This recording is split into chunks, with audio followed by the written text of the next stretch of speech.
पुण्यात शिवसेना ठाकरे गटाकडून बोल घेवडा घेवडा म्हणत रामदास कदम, नीलम गोरे आणि शिवसेना शिंदे गटाच्या नेत्यांच्या विरोधात आंदोलन केलं जात आहे।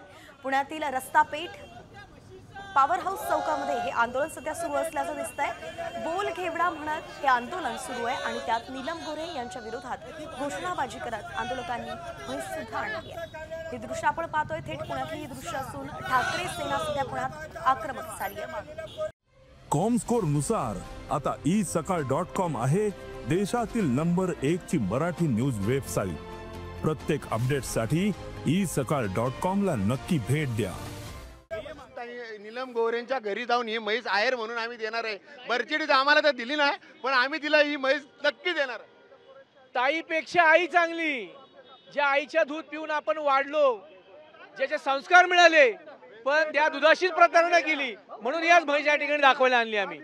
कुणाचा या ठिकाणी अवमान नाही करायचा। म्हैस हे प्रतीक आहे दुधाचं। आपली लहान मुलं वाढतात, आई ज्याप्रमाणे दूध देते त्याप्रमाणे म्हैस आम्हाला दूध देते, पण ह्या ताई म्हणण्यापेक्षा ही आई, ही काळी आई आम्हाला चांगली आहे। या नीलम गोरे ज्या वेळेला शिवसेनेत आलत्या, तिची पहिली मिरवणूक मी काढली, मी शहर प्रमुख होतो। एवढी मस्ती येईल असं माहित नाही, पण ज्या वेळेला महिलांचा आदर केंद्र ती चालवत होती